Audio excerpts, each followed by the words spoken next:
புதுமை படைக்கும் மருத்துவ உலகின் பயணத்தில் மெட்னோவா 2026 இணைந்திருங்கள். Rotarian AKS doctor K Srinivasan அழைக்கிறார். பாரத பிரதமர் நரேந்திர மோடி 3 நாள் அரசுமுறை பயணத்தோட முதற்கட்டமா இந்தோனேஷியா போனாரு அப்படிங்கிறது நமக்கு தெரியும்.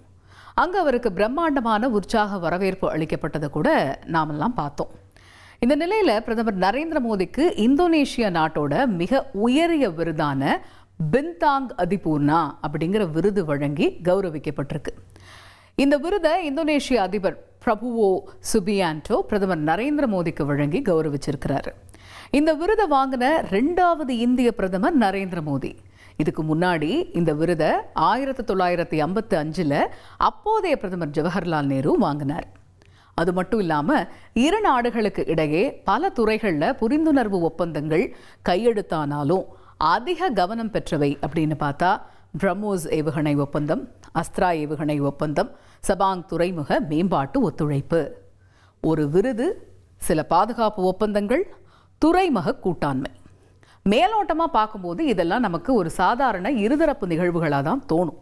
ஆனால் இதனுடைய பின்னணியை ஆராய்ஞ்சோம் அப்படின்னா இந்தோ பசிபிக் பிராந்தியத்துடைய அரசியல் சமநிலை, உலக வர்த்தக பாதைகள், பாதுகாப்பு ஒத்துழைப்பு, இப்படி பல அம்சங்கள் இதில் அடங்கியிருக்கு. அதை பற்றி தான் இப்போ நாம் விரிவாக பார்க்க போகிறோம். இப்போ பிரம்மோஸை பொறுத்த வரைக்கும் இந்தியாவும் ரஷ்யாவும் இணைஞ்சு உருவாக்கின அதிவேக சூப்பர்சானிக் ஏவுகணை. இது நிலம், கடல், வான்பரப்பு இப்படி ஏவப்படக்கூடிய பல்துறை தாக்குதல் ஆயுதம்.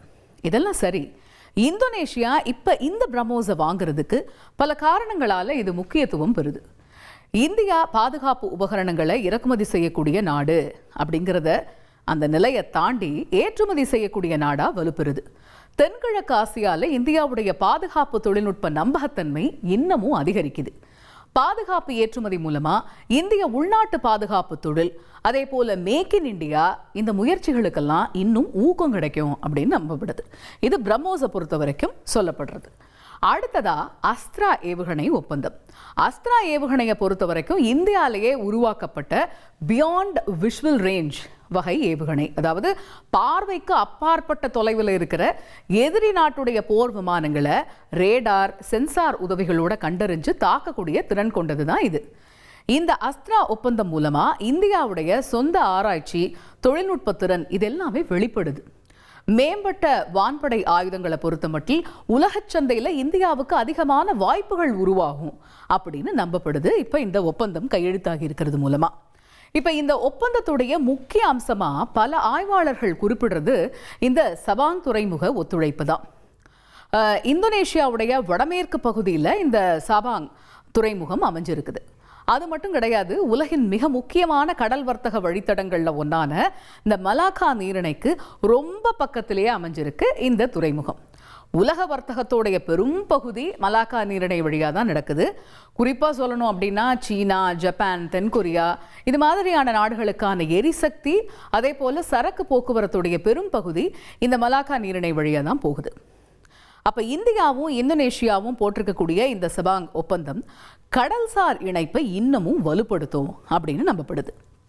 அது மட்டும் இல்லாமல் இப்போ இந்தியாவுக்கு இந்தோ பசிபிக் பிராந்தியத்தில் தன்னுடைய நீண்டகால ஒரு ஸ்ட்ராட்டஜிக்கலான ஒரு இருப்பை, ஒரு மூலபாய இருப்பை வலுப்படுத்துறதுக்கு ஒரு வாய்ப்பாக இந்த ஒப்பந்தம் பார்க்கப்படுது. பேரிடர் கால உதவி, கடல்சார் பாதுகாப்புக்கும் இந்த ஒப்பந்தம் வழிவகுக்கும் அப்படின்னு சொல்லப்படுது. இந்த ஒப்பந்தங்களை சீனா எப்படி பார்க்கும் அப்படின்னு ஒரு கேள்வி இருக்கு. அதிகாரப்பூர்வமாக இந்த ஒப்பந்தங்களை சீனாவுக்கு எதிரான நடவடிக்கை அப்படின்னு யாருமே இங்கே சொல்லலை.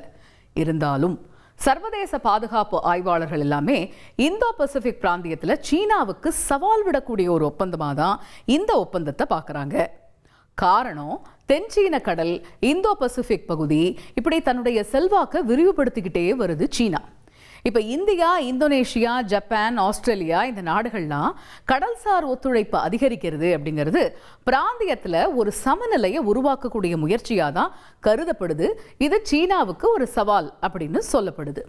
அதே போல் இந்த ரேர் எர்த் மினரல்ஸ் இருக்கு இல்லையா, அரிய வகை கனிமங்கள், இதோடைய இறக்குமதிக்கும் இந்த ஒப்பந்தம் இன்னும் வலு சேர்க்கும் அப்படின்னு நம்பப்படுது. காரணம், மின்சார வாகனங்கள், பேட்டரிகள், பாதுகாப்பு உற்பத்தி, அதே போல உயர் தொழில்நுட்ப துறைகளுக்கு நிக்கல் போன்ற முக்கிய கனிமங்கள் எல்லாமே அவசியம். இன்னொரு பக்கம் பார்க்குறோம்னா இந்தோனேஷியா உலகின் முக்கிய நிக்கல் உற்பத்தியாளர்கள்ல ஒன்று.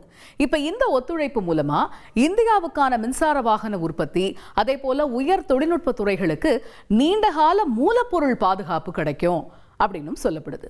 இதெல்லாத்தையும் தாண்டி இந்தியாவுக்கு இந்த ஒப்பந்தம் மூலமா இருக்கக்கூடிய நன்மைகள் அப்படின்னு பார்த்தா, பாதுகாப்பு ஏற்றுமதி அதிகரிக்கும்.